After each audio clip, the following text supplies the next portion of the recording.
English के जितने सारे स्टूडेंट हैं उन सभी का एक ही सवाल रहता है कि मैम जीरो से स्टार्ट करिए, यानी कि बिल्कुल जीरो से इंग्लिश पढ़ना लिखना सिखाइए। तो देखिए आपका ये जो सवाल है इसका जवाब, यानी कि मान लीजिए कि आपको जीरो से इंग्लिश सीखने का मतलब है कि आपको इंग्लिश में कुछ भी नहीं आता है, यानी कि आपको ABCD भी नहीं आता है, ठीक है। तो मुझे ऐसा लगता है कि ऐसा तो कोई स्टूडेंट नहीं होगा जो भी आप लोग वीडियो देख रहे हैं, ठीक है। इस वीडियो को जो भी लोग देख रहे हैं तो उनको ऐसा नहीं होगा कि उनको ABCD भी नहीं आता है, ठीक है। आपको तो बेसिक चीज़ें कुछ ना कुछ आती होंगी, लेकिन आप कंफ्यूज है कि इंग्लिश सीखने की शुरुआत हम कहाँ से करें, ठीक है। तो देखिए आप जहाँ कहीं भी हैं, ठीक है, यदि बिगिनर्स है तो इसके लिए जो स्टोरी है, स्टोरी रीडिंग है, जो भी मैं स्टोरी रीडिंग करके आपको बताती हूँ, ये बिगिनर्स के लिए बहुत ही इंपॉर्टेंट है। क्योंकि आप एडवांस लेवल पे है तो आपको इस तरह के जो बेसिक वर्ड है, जैसे कि वन डे को यहाँ पे मैंने हिंदी में लिखा है एक दिन, तो ये बहुत ही बेसिक है, ठीक है। आप जीरो से ही सीख रहे हैं, जिसके जरिए स्टोरी के जरिए आप इंग्लिश पढ़ना और लिखना दोनों सीख रहे हैं और बोलना भी सीख रहे हैं। सारी चीज़ें आप स्टोरी के जरिए सीख सकते हैं, ठीक है। बस आपको थोड़ी सी ध्यान देने की ज़रूरत है और आप इस कन्फ्यूजन में ना रहें कि आप इंग्लिश सीखने की स्टार्टिंग कहाँ से करें, शुरुआत कहाँ से करें। तो बिल्कुल आप यहाँ से शुरुआत कर सकते हैं, यानी कि जो स्टोरी में जो भी पढ़ा रही हूँ, और मैंने साथ ही आपको ये भी बता दिया है कि ये स्टोरी आपको कहाँ पे मिलेगा, और ये जो बुक है बिल्कुल फ्री में आपको मिलेगा, ठीक है। वो मैंने इसके पिछले वीडियो में बता दिया है, इस वीडियो के अंत में भी मैं आपको बता दूंगी। यदि आप नए यूट्यूबर है, ठीक है, नए सब्सक्राइबर है, ठीक है, यूट्यूबर नहीं, नए सब्सक्राइबर है, तो आपको पता नहीं होगा कि मैंने बुक कहाँ पे बताया था, कहाँ पे बुक है, ठीक है। तो जिस भी बुक से मैं पढ़ाती हूँ वो बुक भी आपको मैं बता दूंगी कि कहाँ पे मिलेगा, और बिल्कुल फ्री में, आपको 1 रुपया भी नहीं देना है। तो इसमें आप देख सकते हैं कि मैं एक एक वर्ड की जो हिंदी मीनिंग है वो आपको बता रही हूँ। तो बिल्कुल जीरो से ही तो बता रही हूँ कि आप किस तरह से इंग्लिश के जो वर्ड्स है उसको प्रोनाउंस करेंगे, उसका मतलब निकालेंगे, उसका मतलब क्या होता है, प्रोनाउंसिएशन भी आपको बताया जा रहा है कि इसको हम क्या पढ़ते हैं, इसका मतलब क्या है, ठीक है। तो सारी चीज़ें आप बेसिक से सीख रहे हैं, तो इसमें आप कंफ्यूज ना रहें कि हम इंग्लिश सीखने की स्टार्टिंग कहाँ से करें, शुरुआत कहाँ से करें। तो बिल्कुल जीरो से आपको इंग्लिश पढ़ना और लिखना सिखाया जा रहा है। चलिए तो शुरू करते हैं। सबसे पहले देखते हैं कि स्टोरी का टाइटल क्या है। सबसे पहले जो भी सेंटेंस है, ठीक है, स्टोरी में, उसको पहले इंग्लिश में रीड करेंगे, ठीक है। आपको ऐसे ही पढ़ना है, पहले आपको इंग्लिश में रीड करना है, इससे आपकी रीडिंग की हैबिट बढ़ेगी, ठीक है। और यहाँ पे मैंने केवल इंग्लिश में लिखा है ताकि आप बिना देखे भी इसको रिवीजन करें, ठीक है, और इसका स्क्रीनशॉट आप ले सकते हैं। फिर आपको इसकी हिंदी मीनिंग को अपने आप बिना देखे निकालने की कोशिश करनी है, तभी आप सीख पाएंगे। देखिए जो स्टोरी का टाइटल है वो है एन अनफेयर वर्ड, ठीक है।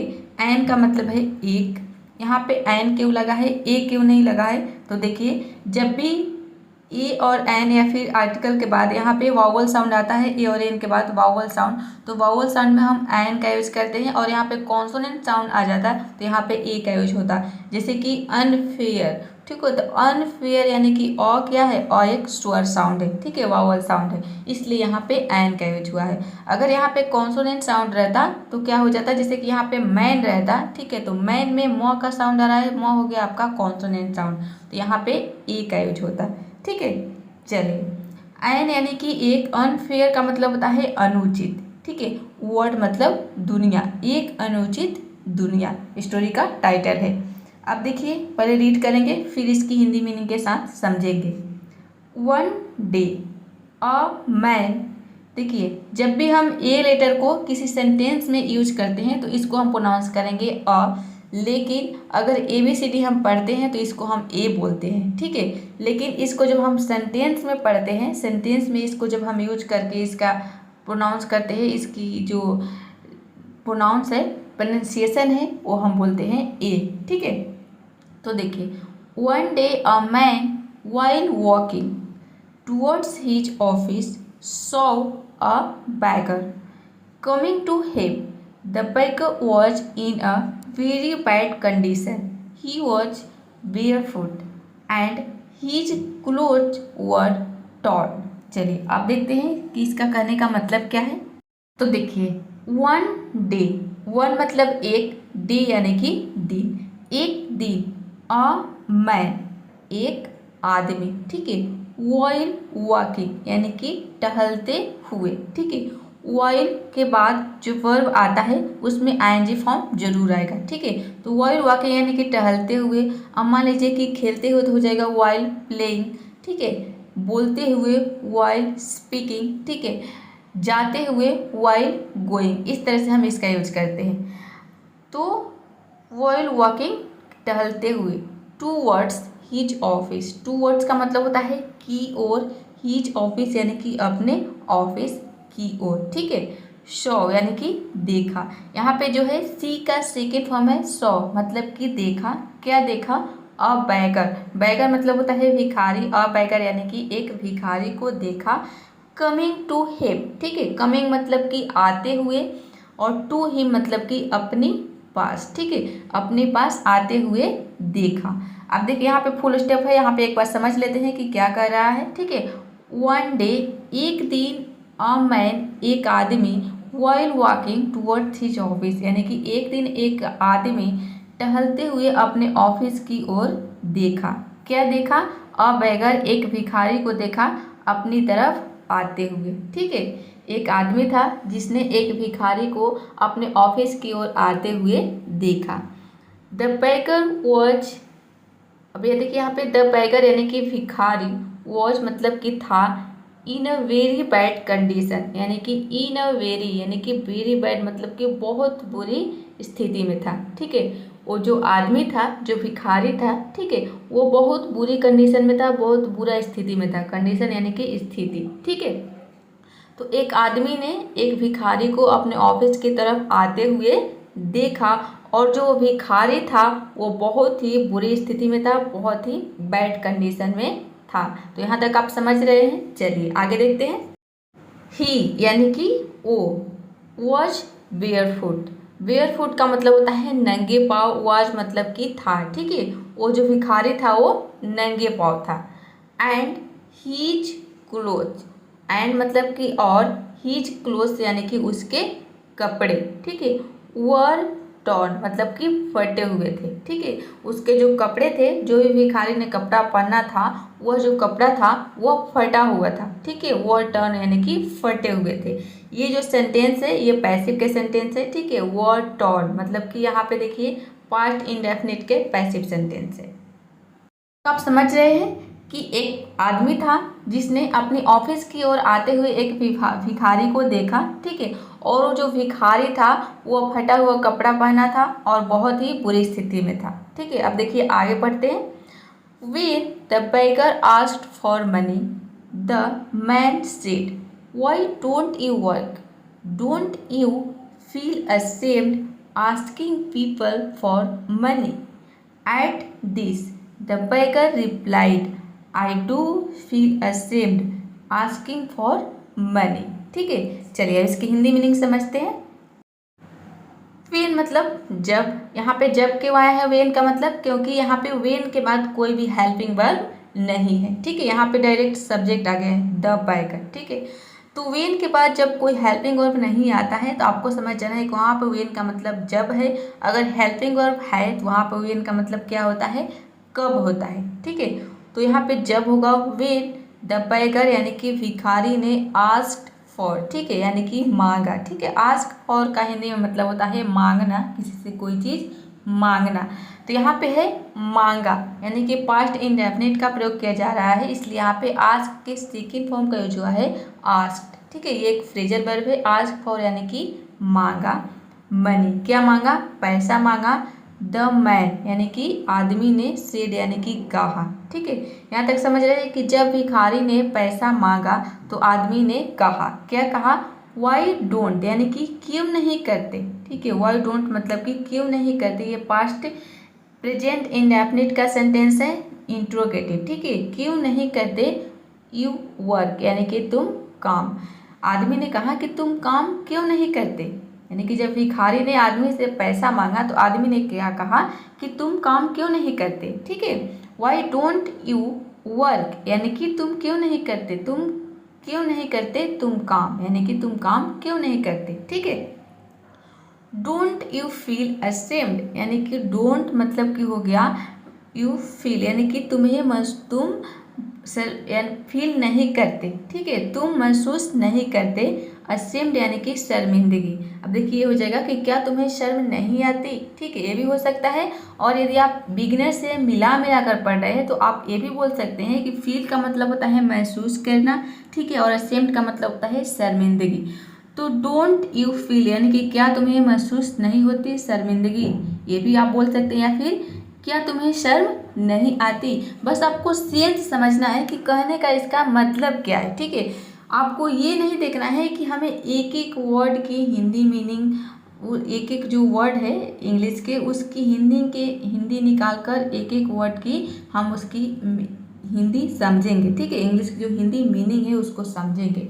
आपको देखना है कि कहने का सेंस क्या है। यहाँ पे क्या है कि why don't you feel ashamed, मतलब क्या तुम्हें शर्मिंदगी महसूस नहीं होती या फिर क्या तुम्हें शर्म नहीं आती, ठीक है। आस्किंग पीपल यानी कि मांगते हुए, यहाँ पे भी देखिए आस्किंग फॉर मतलब कि मांगते हुए, पीपल यानी कि लोगों से, मनी मतलब कि पैसा, ठीक है, लोगों से पैसा मांगते हुए, ये हो जाएगा लोगों से पैसा मांगते हुए तुम्हें शर्म नहीं आती, ठीक है।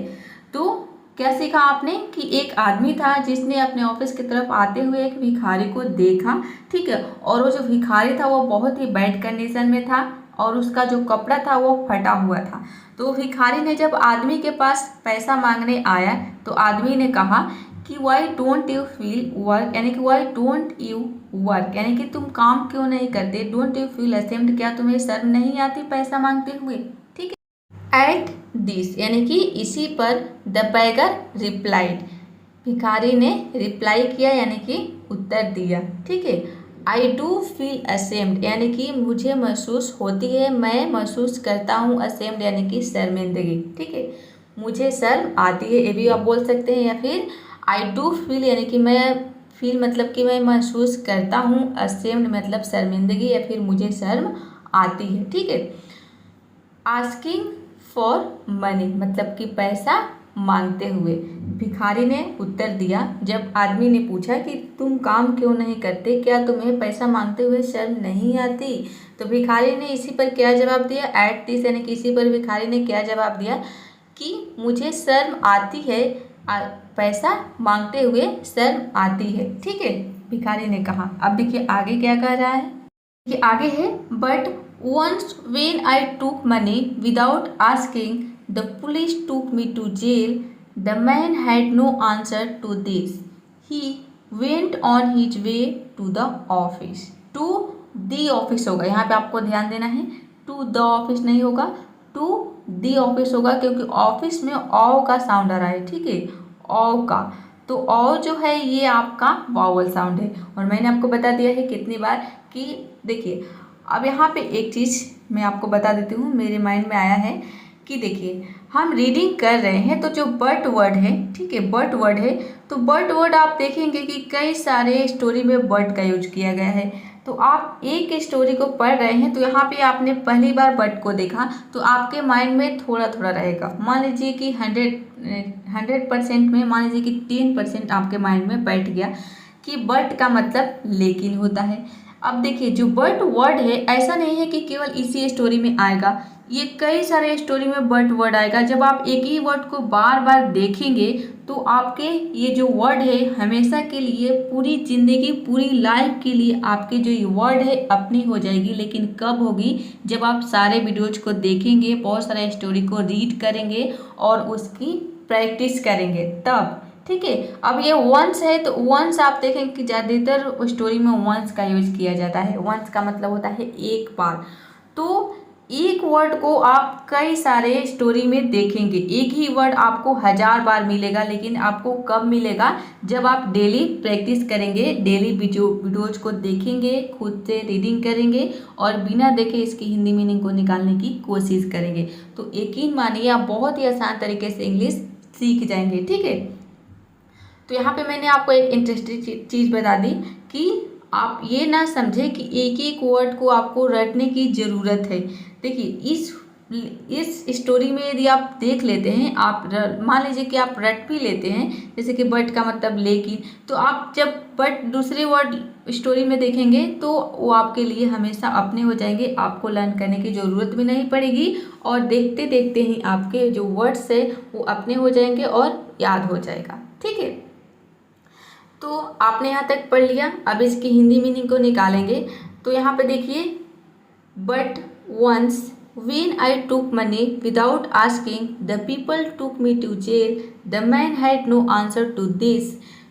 He went on his way to the office. हाँ, तो यहाँ पे मैं बता रही थी the office। ठीक है, यहाँ पे ऑफिस यानी कि ओ का साउंड आ रहा है, इसलिए यहाँ पे हम यहाँ पे क्या पढ़ेंगे, इसको दी पढ़ेंगे। अगर यहाँ पे कोई कॉन्सोनेंट साउंड आता है, जैसे कि यहाँ पे रहता है मान लीजिए दिस, तो दिस यहाँ पे क्या पढ़ेंगे, द दिस हो जाएगा। ठीक है, जैसे कि द, मान लीजिए कि यहाँ पे मैन आ गया तो द मैन होगा, दी मैन नहीं होगा, क्योंकि मैन में मॉ का साउंड आ रहा है। ठीक है, मैन में मॉ, तो मॉ क्या है, मॉ हो गया आपका कॉन्सोनेंट साउंड। ठीक है, चलिए, तो यहाँ तक आप समझ रहे हैं। अब देखिए इसकी हिंदी मीनिंग समझते हैं कि इसका कहने का मतलब क्या है।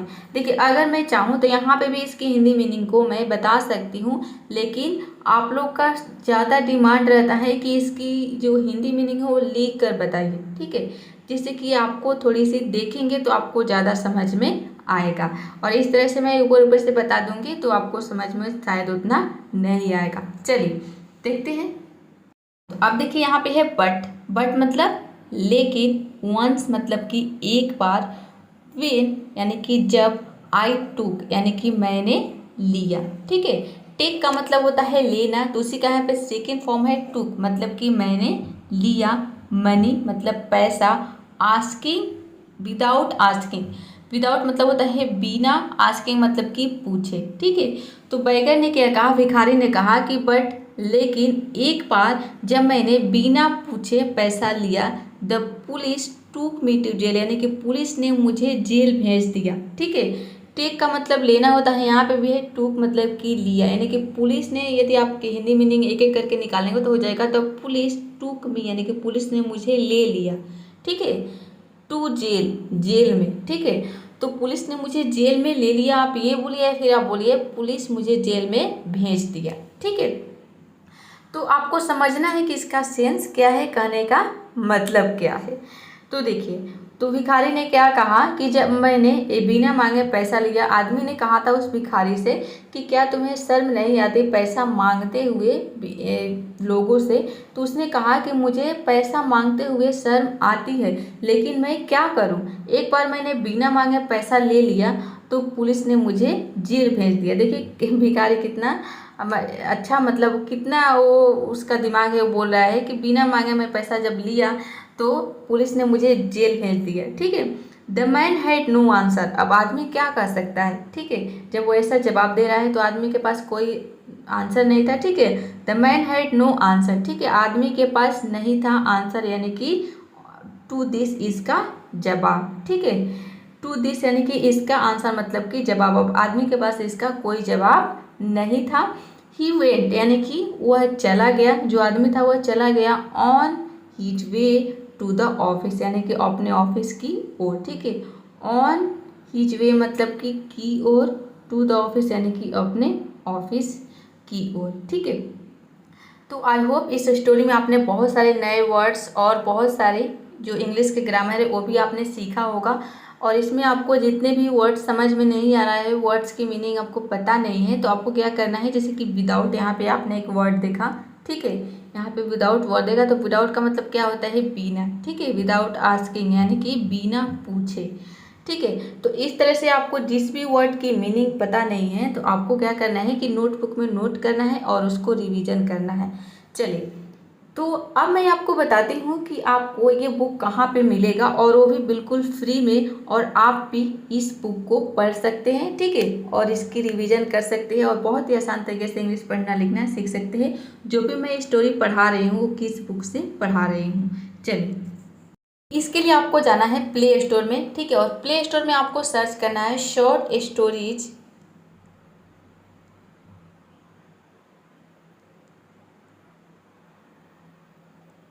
Short stories in English. ठीक है। जब आप सर्च करेंगे इसको आपको थोड़ा सा स्क्रॉल करना है, नीचे की तरफ जाना है और यहाँ पे आपको ये बुक मिल जाएगा। देखिए ये इस बुक पे आपको क्लिक करना है। 1 मिनट में आपको दिखा देती हूँ, थोड़ा सा इसको हाईलाइट करके। देखिए ये बुक है, ठीक है, और इस पे आपको क्लिक करना है और इस बुक को आपको क्या कर लेना है, इंस्टॉल कर लेना है। तो देखिए यहाँ पे ओपन का ऑप्शन दे रहा है, मतलब कि ये जो बुक है इसको मैंने ऑलरेडी इंस्टॉल कर लिया है, इसलिए यहाँ पे ओपन का। अगर आपने इंस्टॉल नहीं किया है तो यहाँ पे इंस्टॉल का ऑप्शन आएगा, ठीक है। तो यहाँ से मैं इस बुक को ओपन करती हूँ, आपको इंस्टॉल कर लेना है, फिर आपको ओपन करना है। जब आप ओपन करेंगे तो देखिए इस तरह से कुछ इंटरफेस आएगा। तो देखिए अभी जो मैं स्टोरी पढ़ा रही हूँ यहाँ पे आपको बैक जाना है। इस तरह से सबसे पहले आपको इसमें दिखेगा, ठीक है। तो यहाँ पे आप देखेंगे शॉर्ट स्टोरीज, यहाँ पे दिया है शॉर्ट स्टोरीज यहाँ पे, ठीक है। इस शॉर्ट स्टोरेज के ऑप्शन पे आपको क्लिक करना है। इसमें आपको बहुत सारे स्टोरेज मिल जाएंगे, जैसे कि ये देखिए यहाँ पे है, ये कॉमिकल की स्टोरी है, ठीक है, कॉमिकल है। इसमें करेज यानी कि साहस से रिलेटेड स्टोरी है। यहाँ पे देखिए डिलीजेंस है, यहाँ पे फ्रेंडशिप मतलब कि मित्रता से रिलेटेड है। जनरल इसमें स्टोरी है। मिस्चिफ स्टोरी है, आप देखिए मॉरल स्टोरी है। तो यहाँ पे अभी जो मैं स्टोरी पढ़ा रही हूँ ये कॉमिकल की स्टोरी है, ठीक है। तो इस पर आपको क्लिक करना है, ठीक है। मैं आपको बताती हूँ कि स्टोरी कहाँ से मैं पढ़ा रही हूँ अभी। यहाँ पे देखिए 1 मिनट, यहाँ पे थोड़ा सा ऐड आ गया है, इसमें तो ऐड भी आते हैं। जब आप नेक्स्ट ऑप्शन में जाएंगे, ठीक है, नेक्स्ट स्टेप पर क्लिक करेंगे तो ऐड्स भी आते हैं।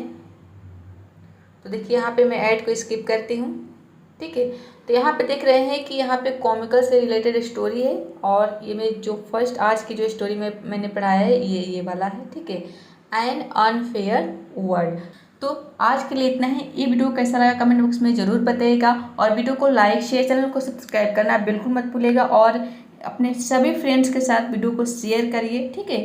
क्योंकि आपको तो स्टोरी हर कोई पढ़ाता है, लेकिन आपको ये कोई नहीं बताता है कि वो बुक कहाँ पे मिलेगा, वो भी बिल्कुल फ्री में, ठीक है। तो आप बुक में देखकर पढ़ेंगे और फिर हमारा वीडियो देखेंगे तो आपका जो मोटिवेशन लेवल है वह 100% बढ़ जाएगा, ठीक है, 100 + 10% बढ़ जाएगा, ठीक है। आपको इंग्लिश सीखने में मन लगेगा। चलिए तो आज के लिए इतना ही। See you in the next video.